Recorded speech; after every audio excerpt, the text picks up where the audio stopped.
Russia has been at war with Ukraine for many days.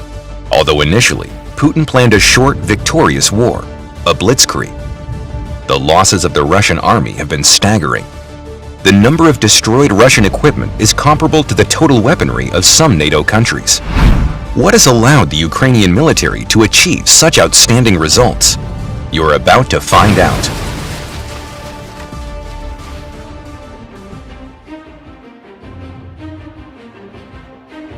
Immediately after the missile and bombing strikes, the formations of the Russian army marched on the offensive. The movement of troops proceeded immediately and from all directions. The leading edge of the strike force was comprised of motorized and tank brigades. They were followed by the multiple launch rocket systems, Grad and Uragan. Over most routes, the Ukrainians did not confront the invaders. Rather, they allowed the columns to penetrate deep into their territory. That is when the methodical destruction of the uninvited guests began. Those responsible were small mobile units armed with ATGMs, ATGM complexes, and grenade launchers. From the very first hour, Russian troops began suffering heavy losses. At the time of this recording, the total value of destroyed Russian equipment is greatly in excess of $5 billion. And that is despite the fact that the Russian Air Force almost completely controls the sky over Ukraine. The American FGM-148 Javelin man-portable anti-tank missile system, delivered to Ukraine shortly before the Russian invasion, have performed supremely well. This is the real pride of American military engineering. The complex includes two main elements: a command and launch block and a single-use transport and launch container with a guided missile. Before use, the block and the container are connected, followed by preparations for firing. After its shot is fired, the used launch container is replaced with a new one. The Javelin is designed to destroy armored vehicles and low-flying, low-speed objects. The target could be a helicopter, a drone, or even a plane coming in for a landing. The Javelin has become a household name, which is why they're often referred to as ATGM systems by other manufacturers. The Javelin was adopted by the U.S. Army in 1996, so it has already taken part in many wars and armed conflicts. Its debut came in Iraq, where the ATGM proved its excellence. Initially, the Javelin was designed for use against all of the models of Soviet tanks currently remaining in the service of the Russian Federation. The Javelin is good both during the daytime and at nighttime. The system comes with a soft launch option, under which the volume and flame released during firing are minimized. This allows the shooter to fire without the risk of injury after launch. The rocket first jumps out of the launch block to a safe distance, and only then does its main engine activate. The command launch unit or module is responsible for the accuracy of fire. This is a device with optics and control electronics. The search for the target is carried out using a low-resolution thermal imaging camera. Either a telescopic sight or a video camera is used as an additional channel. It just depends on the modified version. A launch block without a missile can be used for reconnaissance and observation of the enemy. The FGM-148 Javelin missile has the ability to hit a target in two different ways. The first is the classic one. The missile flies towards the target along the shortest trajectory. This method is suitable for weakly protected targets. When the target is a tank with heavy frontal armor, the shooter opts for a second method, which provides for a higher trajectory for the missile. This way, the target is struck from above at an angle of 30 to 60 degrees. The upper armor of the tank is thinner than the front. The design of the rocket was created according to a typical aerodynamic scheme. The body is cylindrical. The hull has foldable wings and stabilizers. The missile has a cooled infrared homing head, so the Javelin is a fire and forget system. The cumulative warhead has an armor-piercing capacity of 600 to 800 millimeters. The maximum firing range is 1.5 to 2.5 miles. This characteristic depends too upon the modification used. Its small size and weight makes the Javelin system easy to carry and deploy. The crew of two fighters quickly takes up a firing position, then locate and destroy their target. But most importantly, having fired, the fighters can quickly reposition, avoiding death from returning fire. Among its shortcomings, we could single out the low speed of the rocket. A flight of 1.5 miles takes over 13 seconds. The low speed also makes it possible for a tank's active protection system to kick in. Another drawback is the preparation time required for firing. The command launch unit is brought to a ready state in no less than 4 minutes. In the active phase of a battle, this is a long time, and means the effectiveness of the ATGM combat crew will be reduced. Most importantly of all, the FGM-148 Javelin is incredibly expensive.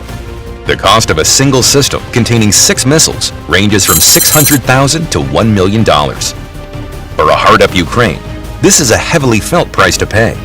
And for this reason, the Ukrainian troops, alongside their javelins, are armed with the Swedish-British ATGM NLAW next-generation light anti-tank weapon.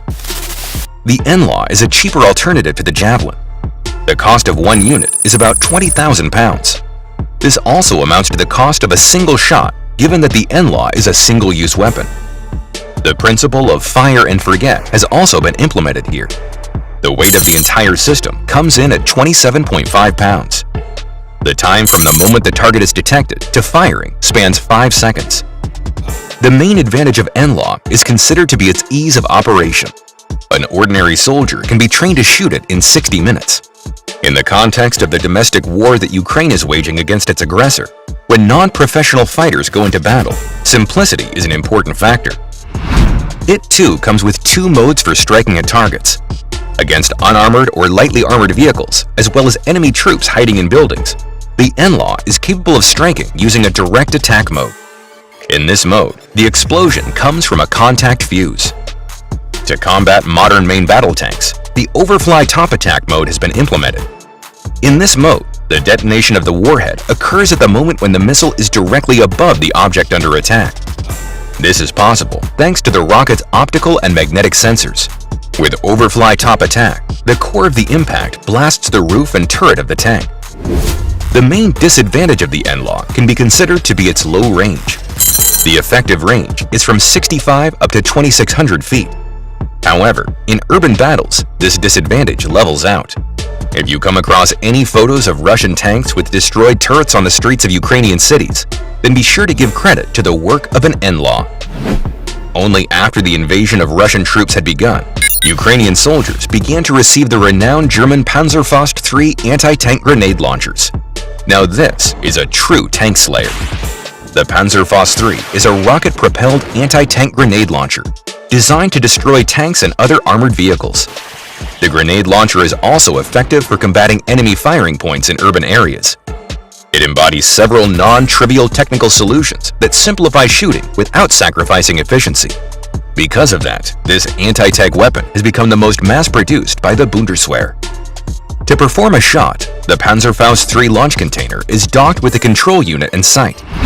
After firing, the empty disposable container is removed from the control unit and a new one is mounted.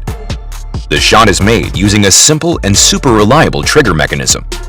The Germans know how to make reliable and unpretentious weapons. The calculation of corrections and guidance are carried out independently by the grenade launcher. The optical sight, with a small magnification, is equipped with a reticle with a rangefinder function. Everything is made simple, like in an old Volkswagen. Newer modifications have received control electronics with a laser rangefinder. The range of the Panzerfaust III is 1,300 to 2,000 feet. A feature of the Panzerfaust III is its recoilless system.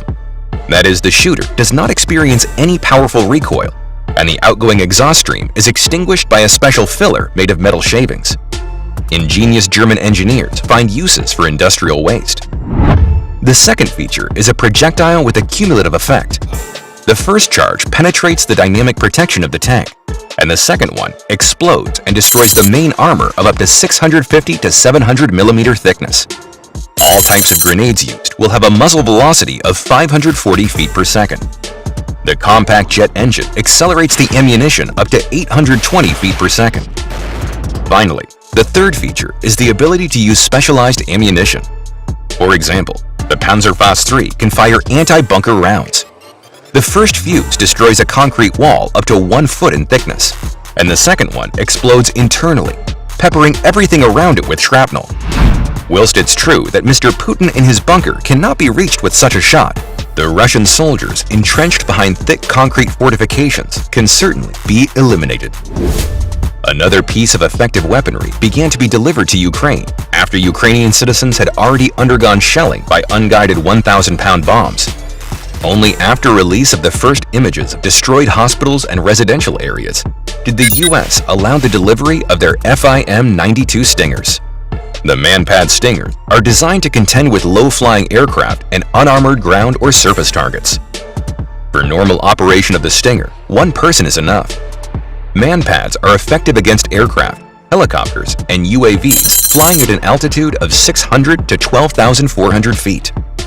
In this way, a few gunners can stop a helicopter landing, similar to what was done by Russian troops in Gostomel during the first hours of the invasion of Ukraine.